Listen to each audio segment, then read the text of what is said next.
from station WDWL TV, broadcasting from Studio A, located on Grumpy Old Man Road. It's the Grumpy Old Man, me, and the Grumpy Vulture Show. Take your bow. Okay, look at the camera. There you go. Evening, friends. There was something yesterday. While I was on my rant. Now everybody's saying which one. You were on several.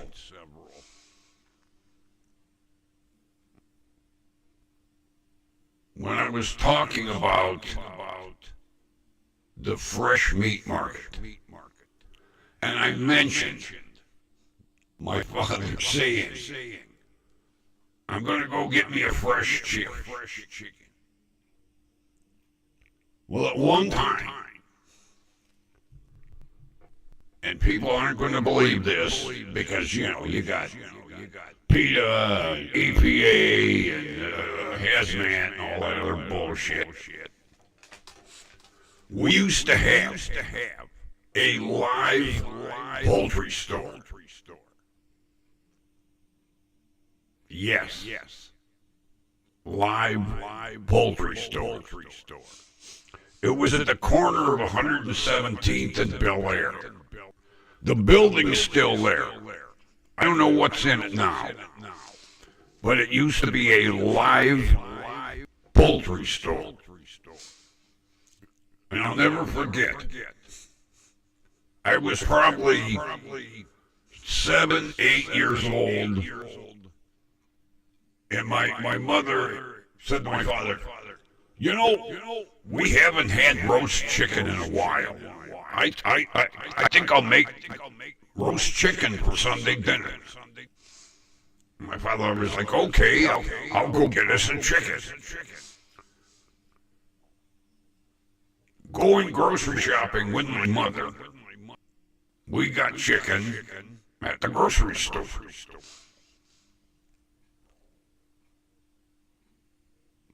So my father says, come on, we'll go for a ride. I gotta go get some chicken. Okay. But the strange thing was, the route that we were taking was nowhere near any grocery store. I'm thinking to myself, is he taking a long way for some reason? So we pull in, and here's this cinder block building with a sign on the front, fresh poultry. I'm like, okay, maybe he knows something I don't. I'm only, 7 years old. We walk in. It was fresh poultry, all right. There were pens of chickens and ducks and turkeys live, running around. I was like, what the hell's this place? So the guy says, my father, can I help you? My father says, yeah. My wife wants to make roast chicken tomorrow. So the guy says, well, how big a chicken you want? I'm thinking to myself, something right here. So we walk over to the chicken pen. There's a shitload of chickens running around. The guy says, pick one out. My father says, I'll take that big one in the corner. Well, by the time my father pointed, the big one had taken off. Evidently, it saw him like, oh, not me. Well, this guy had this big long rod, and it had a small, well, not a small, but in width. it had a long hook, but it wasn't that wide. So this guy's following the chicken around. Next thing I know, he grabs it by the legs. He pulls it up, grabs it by the legs, and this thing's flopping like crazy, you know. Is this the one you want, sir? My father said, yeah. He hands it through a little window. And I'm watching this like, we're not going to eat that thing. It's full of fucking feathers. It's still blocking away. Woman grabs it by the feet. And I'll have this burned in my memory till the day I go. She reaches up, grabs its head, snap. I was like, holy shit. Did she just do what I think she did? Yeah. She broke its neck right there. Snap. And then she hung it on a hook. And I'm watching this. She gets this big pan of boiling water and pours it over the chicken. Then she gets another pan of boiling water, pours it over. And next thing you know, the feathers I saw feathers flying like crazy. She was plucking them goddamn feathers. About 2 minutes later, out it comes. The guy grabs it, says to my father, do you want the feet on it or no? My father says, no. He takes his hatchet and goes, whack, whack. 1 foot went one way, 1 foot went the other way. He wrapped it up in a bunch of paper, tied it with a string, handed it to my father. My father paid for it. Talk about something a 7-year-old should never see. Yeah, a live chicken store. Now, of course, you know, PETA got involved, and now you buy your chicken in little packages. But not back then. If you wanted fresh poultry, it was fresh. I'm surprised it wasn't clucking on the way home in the wrapper.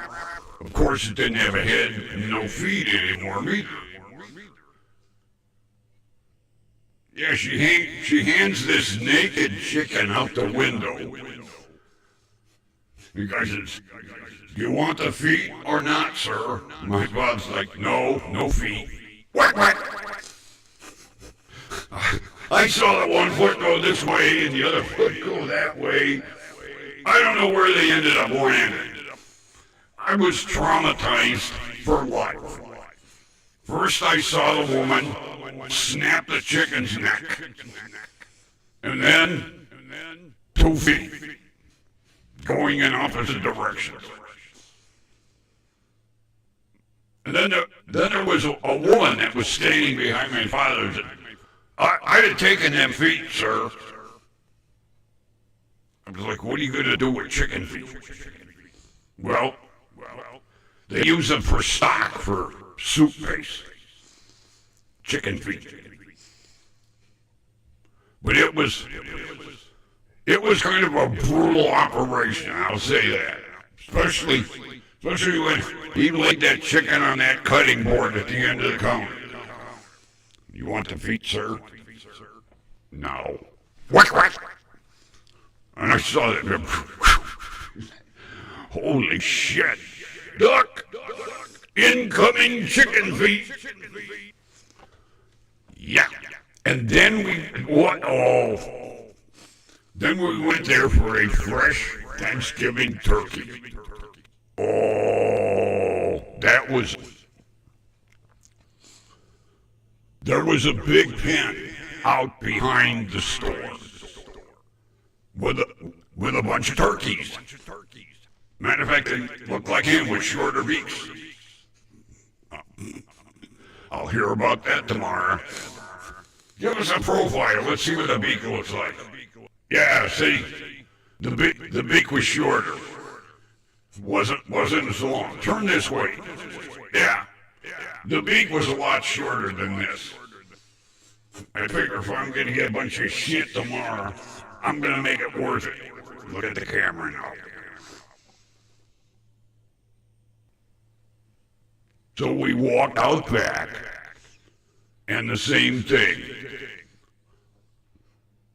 How big of a turkey do you want, sir? My father said, well, I better get a bigger one because we got guests coming. That one over there. Here comes the hook. Snatched that thing, grabbed it by the feet, and this time, right in front of everybody, he reaches up. Snap! I was like, I was traumatized enough with the chicken. You had to do that right in front of me with a turkey? Oh. And then he handed it through the window. Yeah, come the hot water, feathers flying all over the place. And then, same thing. You want the feet left on it, sir? No, we don't eat them. Whack, whack, whack, whack.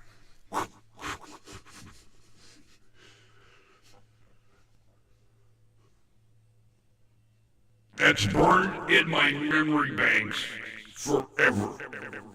It was bad enough. You snap his neck in front of me.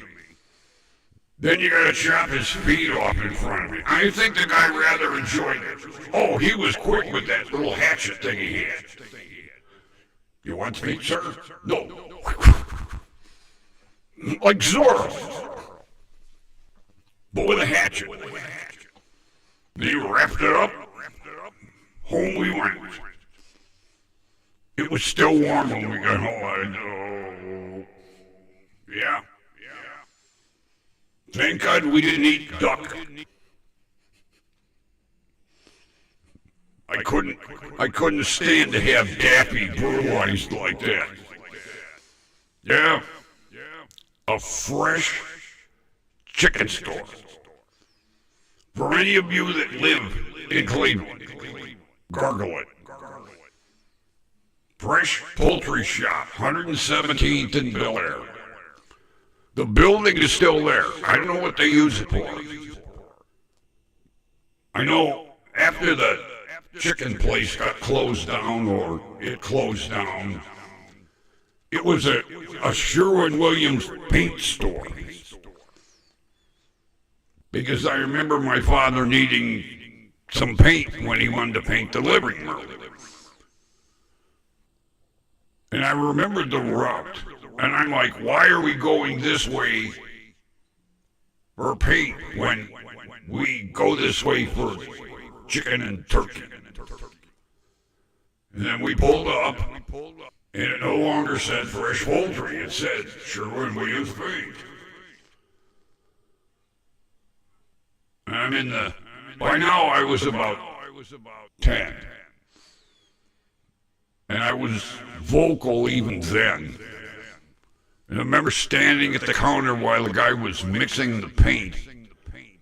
And I said to him, you know what this was before you guys moved in? The guy said, no. It was a fresh chicken shop. He says, what? I go, yeah. They killed a lot of chickens here in front of the patrons. And then my father's like, hey. Children should be seen and not heard. I didn't want to be the only one traumatized. And then Sherwin-Williams moved up to Cam's Corner, so I don't know what's in the building now. I don't pay much attention to it. It brings back bad memories of seeing people right in front of your face snap the necks of chickens and turkeys. You figured they, put it to sleep, let it say its last final clucks. No, just reach up, twist, done.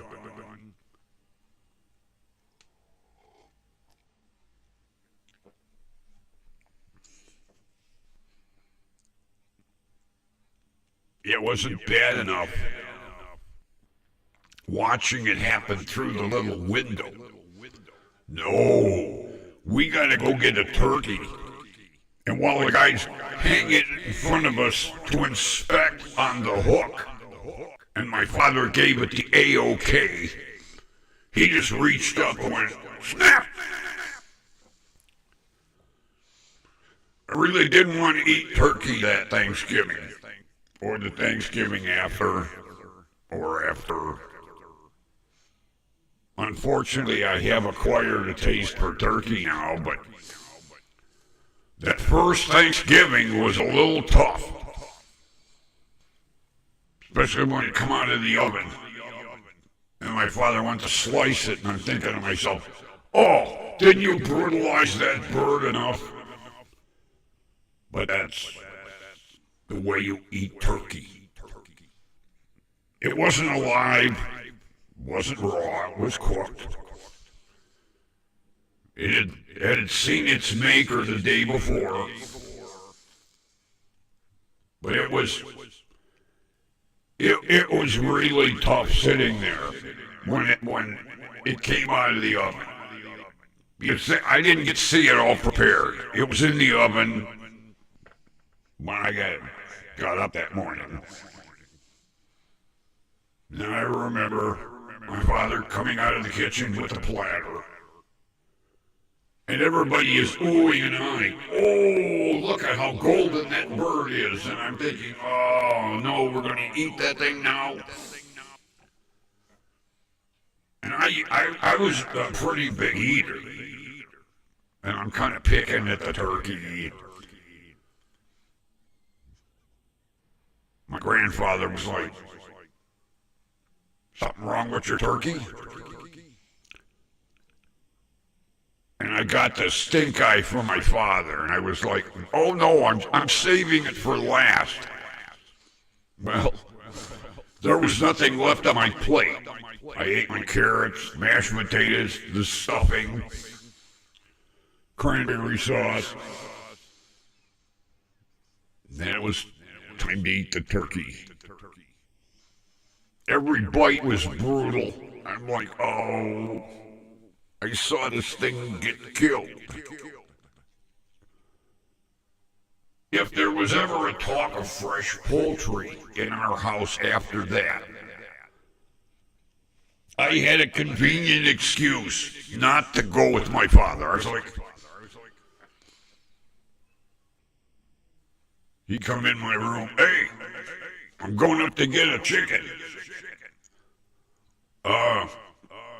Can't go right now. I'm trying to solve the problem of world peace, Dad. He's like, you're only 8 years old. Oh, it was an assignment for school. I can't go with you right now. Are you sure? Yeah, I'm sure.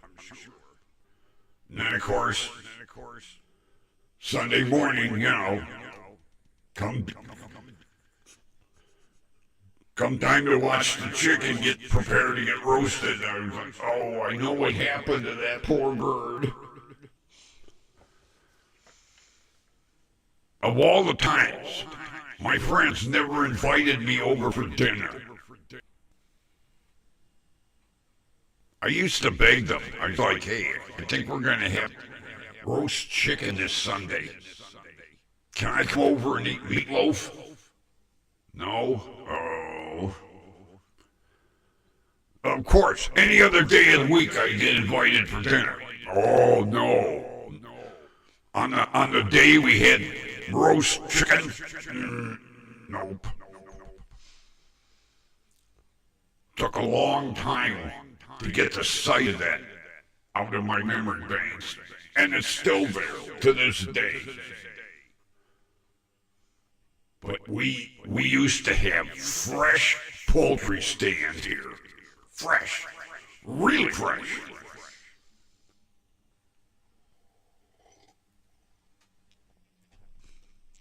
Can't get much fresher than having it run around in front of you.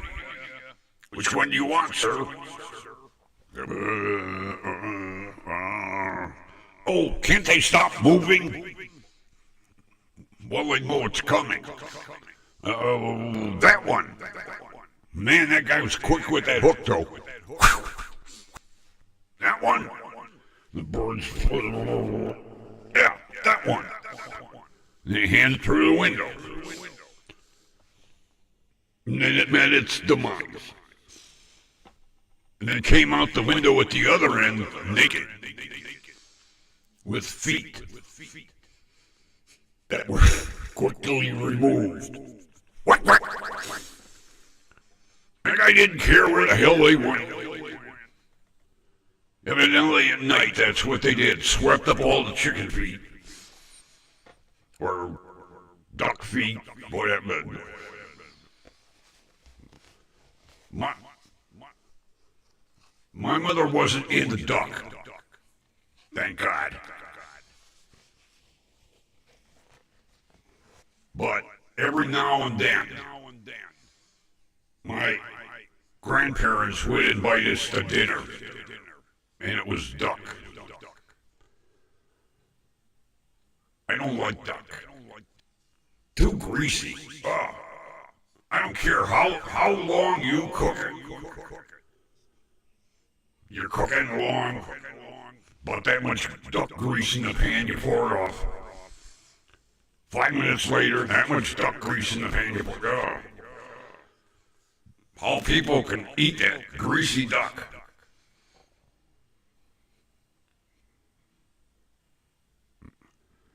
The Duck Association will be here tonight at midnight, and torches and pitchforks.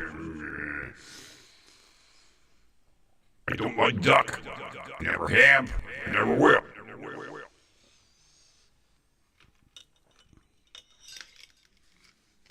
Bad enough I had to watch Foghorn Leghorn meet his demise.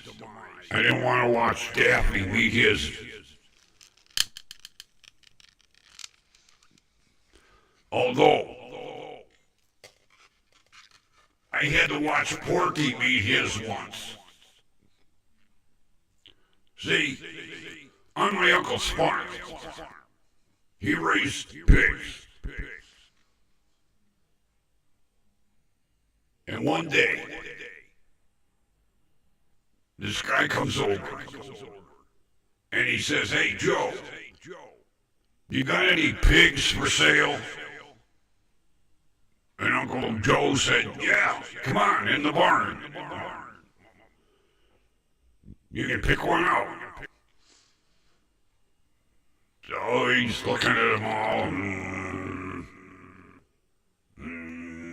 I'll take that one with the black and brown circles. And then I watched Porky meet his demise.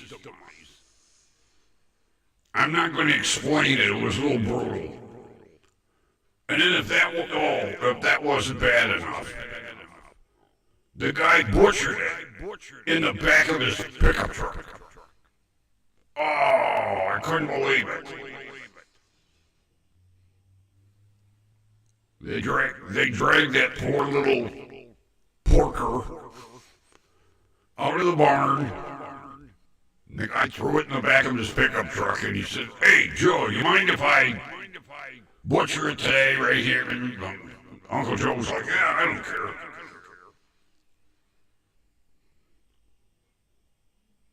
I know you eat them. And I know what happens on a farm. I just didn't want to see it up close. It's not a pretty sight.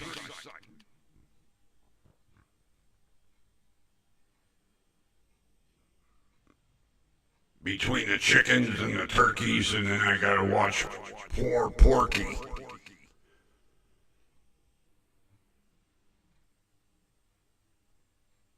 Go from one nice big whole animal to two halves, and then quarters.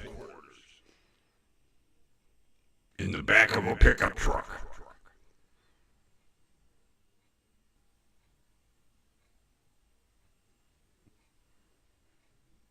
And then people wonder why I'm not normal.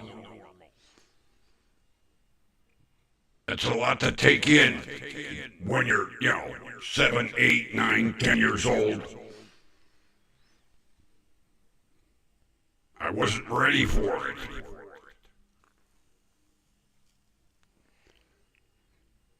I mean, at least with the chicken and the turkey,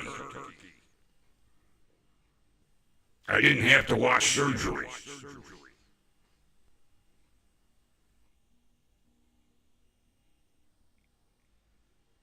But I had to watch when Porky was turned into dinner.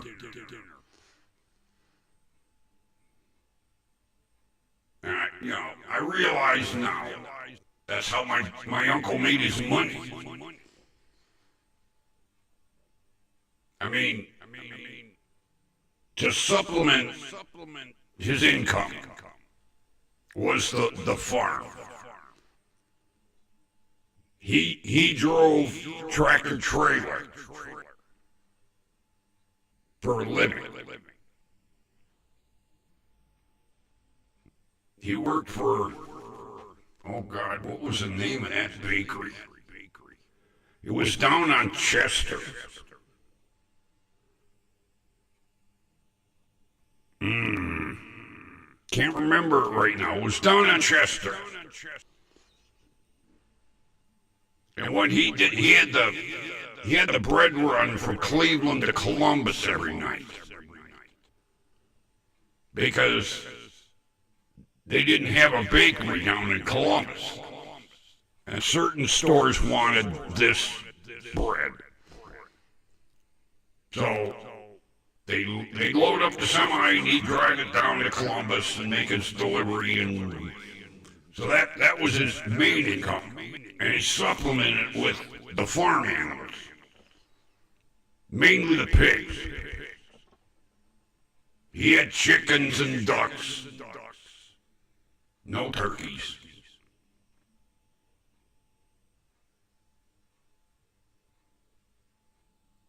And he had this big barn full of pigs. Although it was neat when we'd see them born. They looked like little puppies. But we couldn't play with them. Uncle Joe was like, hey, they're not puppies. They're pigs. I remember my one cousin. He brought one out one time. I don't know how he got it away from mother because, she was brutal. He comes up in the yard with this little piglet. And we were playing with it in the yard until Uncle Joe came out and went, hey, told you those aren't puppies. He snatched it up, put it back in the pen. Leave them pigs in there. Told you they're not puppies. They're not play toys. They're food. We're all looking at them little piglets going, they're food. But then they grow into big.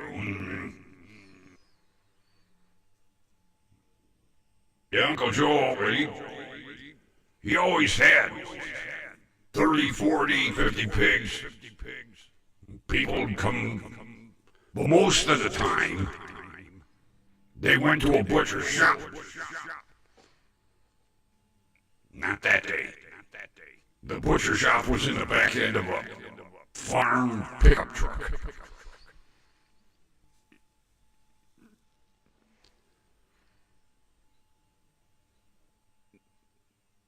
But see, that's farm life. Kids nowadays, they see pork chops. They think that's how they grow. From little pork chops to big ones. No. It's a whole animal that they cut up in pieces. Now I've just traumatized a bunch of little kids Pork chops just don't appear. They come from an animal. Same thing. When you see chicken in the store, comes from a farm. They run around to eat. Then they reach the age of dinner. If you don't believe me, gargle it. I'm sure YouTube's got some videos of farm life. You know, like when you go to the fair and you walk around the animal pens. And then for all of you that wonder about the auction,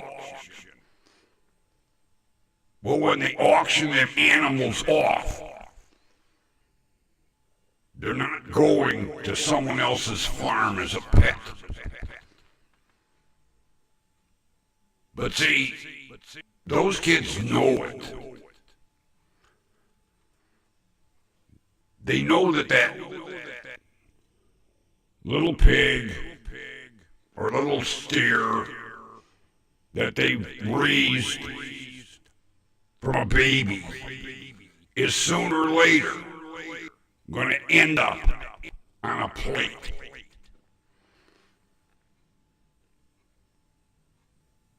But see, they're born into that. Not like us city slickers that think when you go into a store, they just grow it from, a little pork chop. They grow it until it gets a certain size and then they sell it.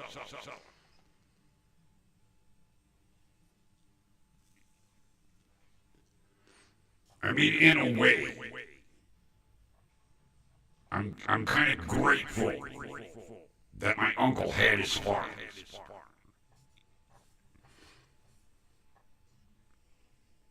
Because I learned a lot about the food chain.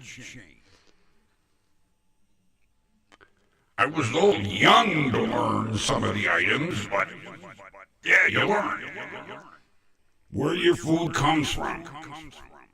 You know, the vegetables out in the field, the animals. You learn where your food comes from.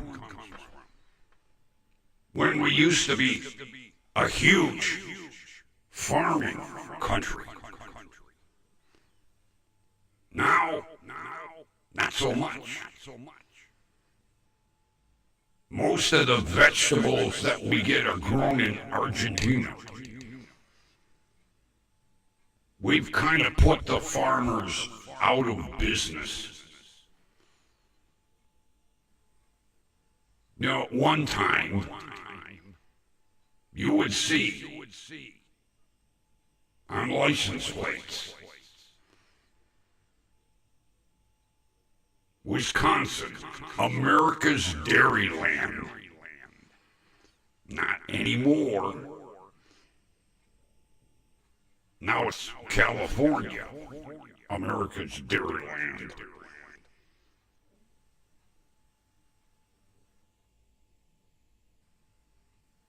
Yeah, we've kind of brutalized the poor farmers.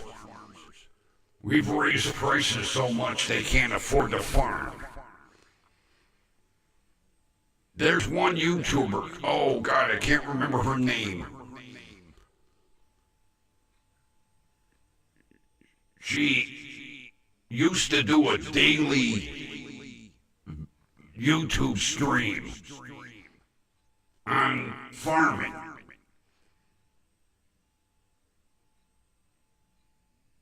And then one stream was the cost of farming. And I'll never forget when she said, oh, right now we've kind of had a good year. We're only $2 million in debt right now. I'm thinking to myself, you're only $2 million in debt? Yeah. And like she said, if we have a bad year, we're in trouble. Of course, look at the cost of farming equipment today. Holy shit. Combines, $500,000 for a piece of farm equipment. And some farmers have several. They have several tractors, several plows. There's one YouTuber. I suggest if you really want to see what modern farming is like today, he's called the Millennial Farmer. And he lays it all out. What the cost of each piece of equipment is, the cost of fuel, everything. It's quite an informative YouTube site. I suggest everybody pop over there. The Millennial Farmer. I was shocked to see the cost of running a farm. And he don't have a big giant one. Oh, there's one out west. I can't remember the name of it. I'll find out. They've got like 200,000 or 300,000 acres. And they grow everything. Corn, wheat, soybeans, I would hate to think how far in debt they are. But check out the Millennial Farmer. I know he's not sponsoring me. He did send me a free t-shirt. As I told him, I explained to him that my uncle had a farm and how different it was from the 50s and 60s to today. And I really enjoyed how informative his YouTube page was. And as a thank you, he sent me a t-shirt. I didn't ask for it. And I'm not hyping his channel because he sent me a t-shirt. I'm just saying. If you want to learn what farming in America is like today, check him out. You'll be shocked. I don't know how they managed to make a profit, let alone break even. They got hit, I think last spring or maybe this spring. Tornado went through, destroyed half their shit. Of course, they have insurance, but I'd hate to pay his insurance premiums. Yeah, several of his buildings got wiped out. I don't know how many pieces of equipment got destroyed. And they can't sit around it and wait. They gotta go out and buy new. If what they've got isn't repairable, they gotta go buy another one right away. They've got farms to take care of. Not like you or me, We get into an accident, we get a rental car. No, there is not. No Hertz rent-a-tractor in farm country. You have to go out and buy immediately.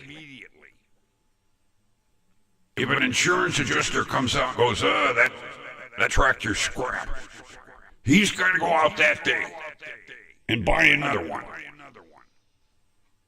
Sometimes they can't wait for an adjuster. They've got crops to harvest, fields to plow.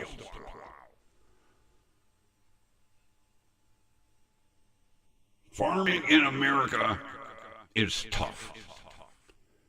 And I'll tell you what, I stand behind every farmer. because they're trying to keep the American dream going. You know, one time we had acres and acres and acres of farms that went for miles. And then slowly, farmers couldn't afford to go on. And what was really unfortunate is that, you know, they sold out to housing developers. Now, see, my cousins, they all had employment. They weren't into farming. So when my uncle passed, they sold farm. And now it's a big housing development. Another farmer, another farm gone.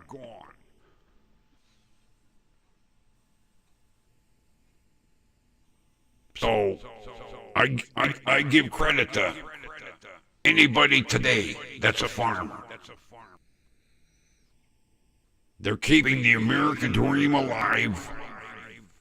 They're supplying us with much needed items so that we don't have to import them from Argentina or Mexico. Yeah, I'm pretty sure it's Argentina. They've got a gazillion acres of farmland down there. Take a look at your vegetables. There's got to be a little label that says from Argentina.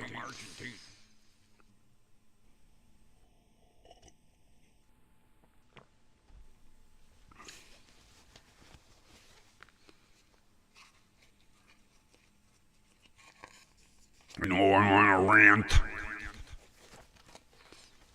But see, it kind of touches me a little bit because my uncle was a farmer.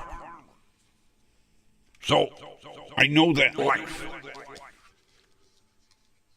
And I think the Tolts, their name was Toth. They lived at the corner. They had the next farm over.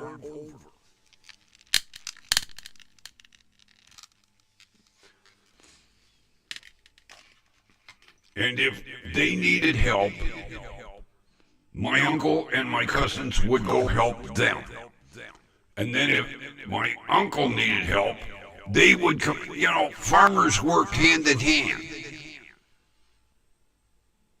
It wasn't like, oh, no, you know, you're a farmer, I'm a farmer, you're going to cut into my bottom line. No. If they needed to borrow a tractor, they came up to my uncle and said, hey, my uncle's like, go ahead, take it. My uncle needed to borrow a plow because his was down. Take it. They were all friends working for the same cause, to produce products to sell for Americans. There was none of this like, oh, no, you might cut into my bottom line. No, you can't borrow any of my equipment. Matter of fact, come harvest time, everybody helped each other harvest.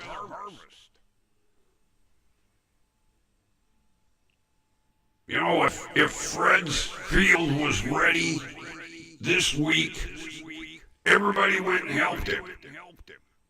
And then if my uncle's corn was ready to harvest, everybody come and helped him. And I think the Tolts, I think most of theirs, they grew hay and straw. So when it came time, everybody, and it was like you'd see in the movies. All the guys would be out working in the fields and the women be cooking a big meal.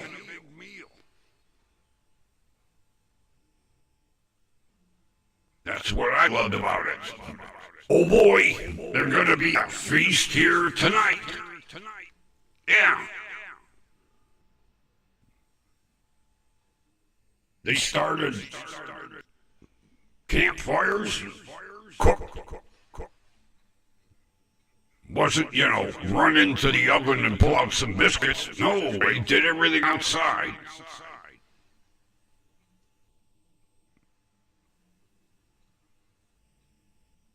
Then come, like, lunchtime, all the tractors would come in from the field.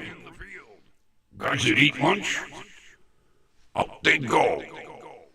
And if it looked like harvest was going to take longer, the women would cook dinner. Everyone pitched in and helped each other. It was an interesting way of life, and I'm glad I got to see that part of it. Because kids today have no idea how groceries end up in a store and on their plate. I know schools have changed so much, I don't know what they teach anymore. I doubt if they teach what farming was.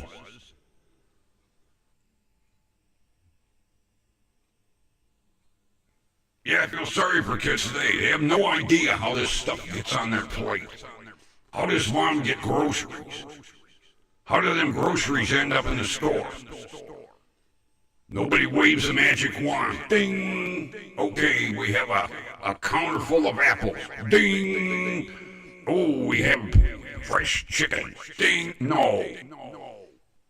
It all comes from farms. At one time, Garglet, Ohio, was the world's largest producer of eggs. Croton, C-R-O-T-O-N, Croton, Ohio. Ohio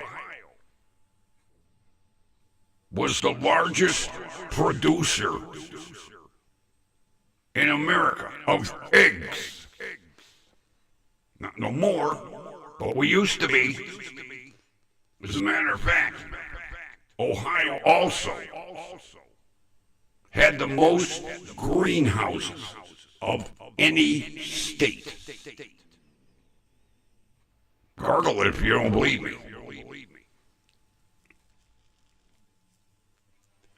There were articles for years.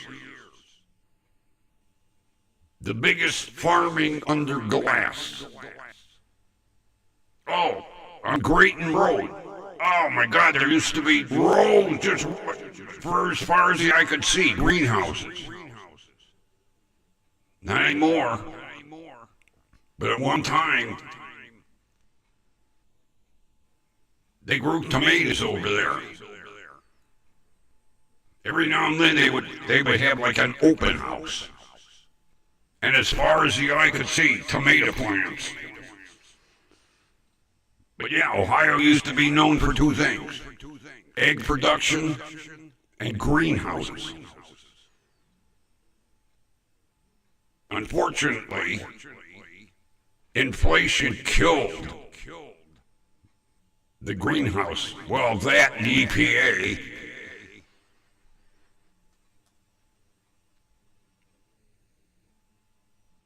Now it's too damn expensive to grow in greenhouses in America.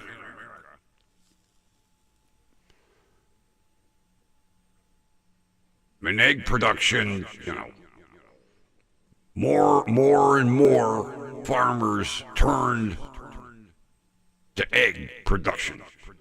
But at one time, Ohio was the largest producer of eggs. Nobody could come close.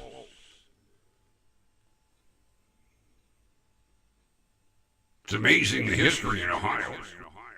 I think I have to gargle it, but I think we're still the largest producer of sauerkraut in America. I'm gonna check it out. I'm pretty sure we're still the largest producer of sauerkraut in America. I remember seeing pictures. They looked like giant in-the-ground swimming pools. No, they were sauerkraut vats. Tons and tons of cabbage in this big swimming pool. I know we were at one time. I think we still are. I'll check it. Mainly because I like sauerkraut, so something after my own heart. And if we still are producing it, I might take a drive and film it. Come back, have a whole stream on sauerkraut. I know everybody's like, oh boy, I can't wait for that. I just can't wait for Grumpy to film an indoor swimming pool full of cabbage and water and salt. That's it. 3 items.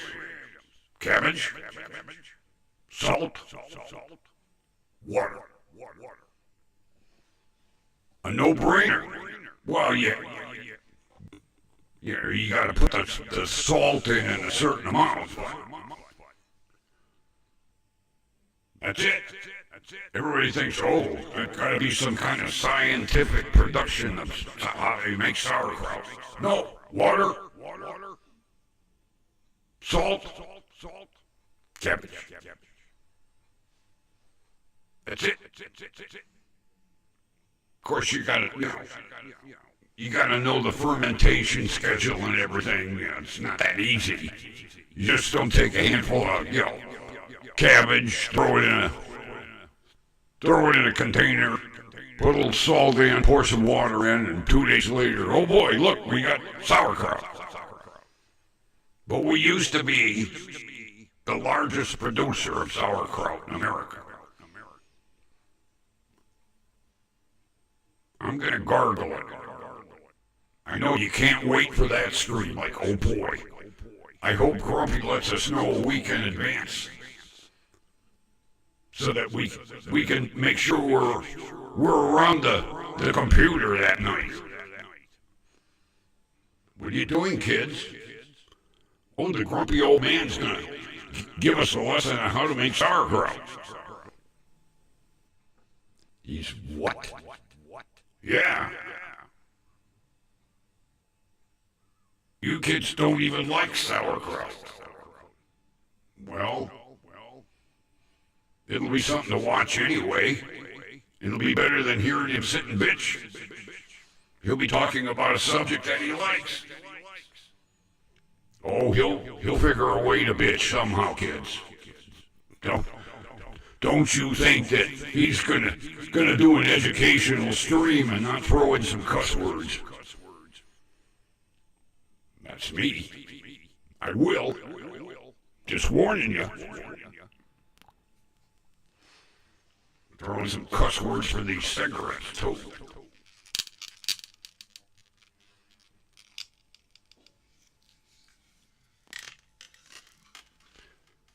What a thing to be known for. Ohio. Greenhouses. Eggs. And sauerkraut.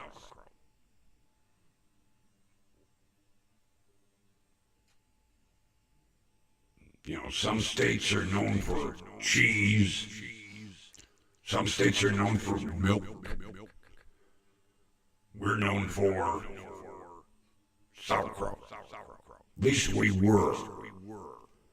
I haven't checked. It's been years.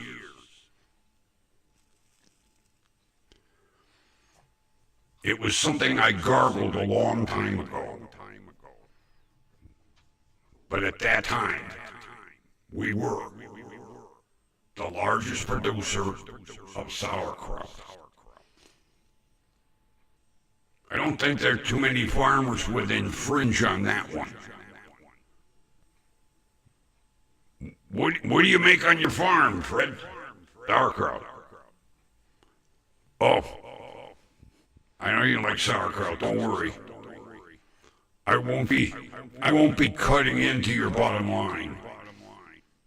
Okay, just remember, if you want some, bring a pan over. I'll ladle some out of the big vat. Maybe they give tours. At the end of the tour, you get a taste and a jar of sauerkraut. Here you go. Thanks for touring our plant.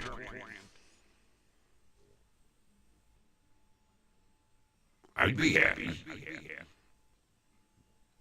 Matter of fact, I'd ask for 2. Can I have another one? They said they don't want me. Those people behind me, they don't want any. Can I have theirs too? Go out of there with a case of free sauerkraut. Oh boy. I wouldn't have to buy any. That stuff ain't cheap. God, you'd think cabbage, salt and water in a vat should be cheap. No. Of course now, I go in the store. We have authentic Bavarian sauerkraut, regular sauerkraut, sauerkraut with caraway seeds, and the best one, authentic German sauerkraut. Now, mind you, I've tried them all. I don't see a difference.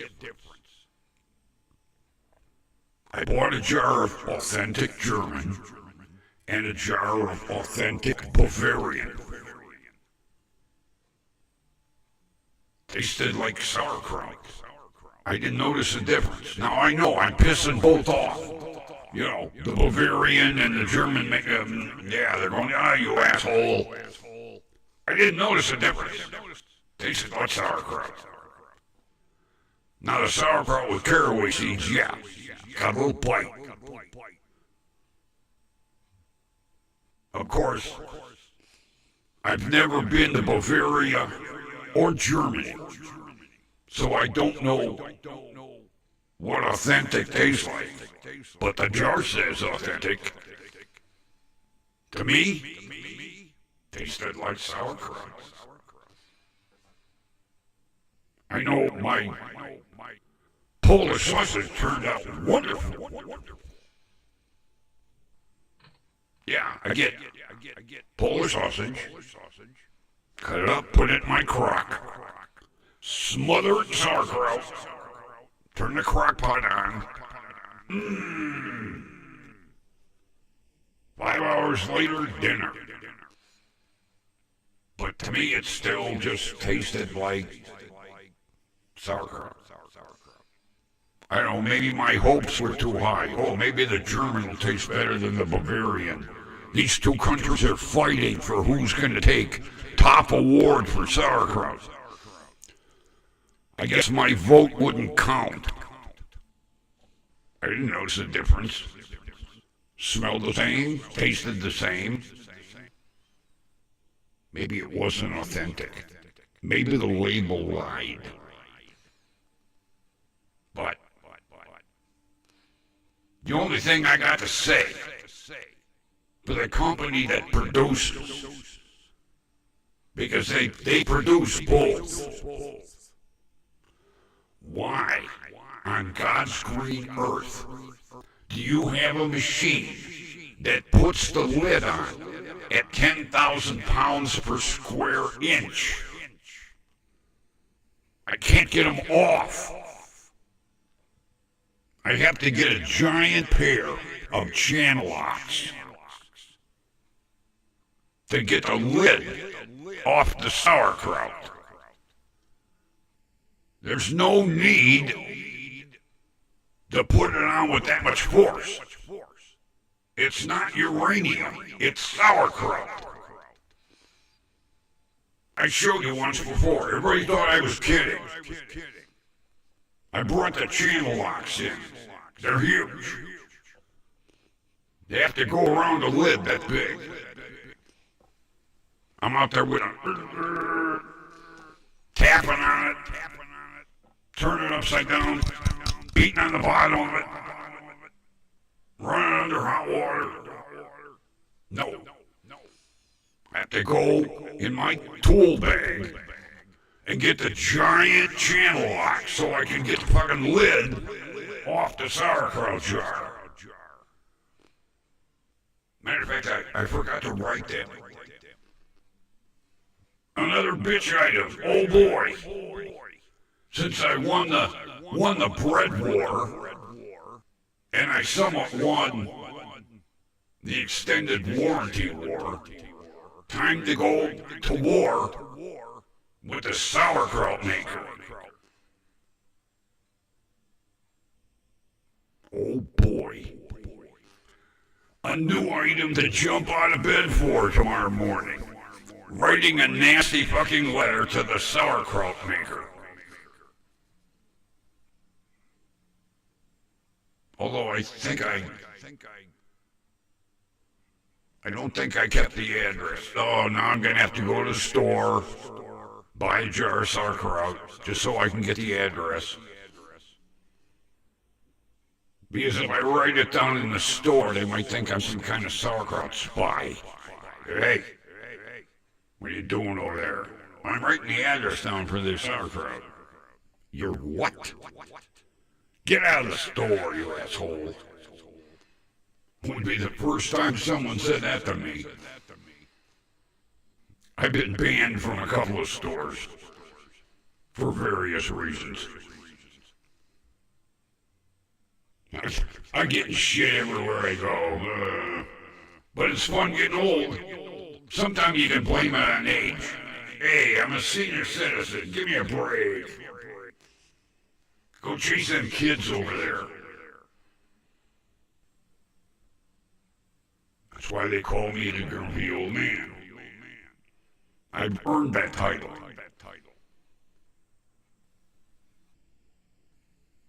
I know my friend that I'm going to visit later on this month is probably watching these videos and showing them to her kids. Like, this is what's coming to the house to visit. I'm just warning you. And the kids are like, oh, Mom, do we have to be here? Yes, he wants to meet you. He's never met you before. I've been bragging about my wonderful kids. Be on your best behavior. Even if he does scare the shit out of you. I'll be there Sunday after this. 1 o'clock. That's what time you told me to come. I've already, since you live out in bumfuck Egypt, I've already hired a guide and a couple of Sherpas. I've got a month's worth of supplies in case we get lost in the wilderness where you live.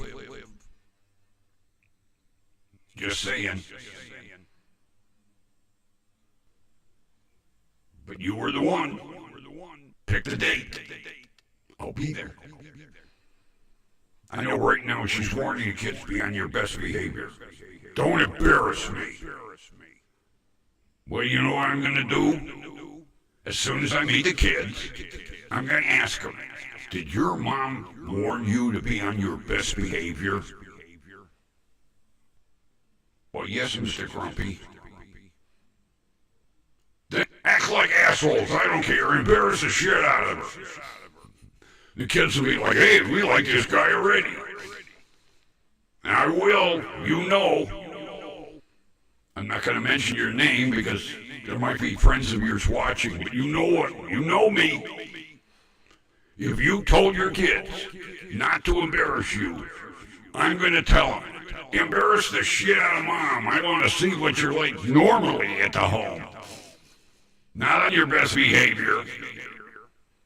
I want you to do all the shit that she yells at you about. Because I might be videotaping secretly and holding it against her. I know she's warning you. I know. Don't you embarrass me. Okay, Mom. And now I'm going to tell the kids. Embarrass the shit out of her. Paybacks are a bitch, aren't they? See, all parents do that when a new person is coming. This is a friend of mine. I haven't seen him in years. You be on your best behavior. I don't want you embarrassing me. I've been telling him you're good kids.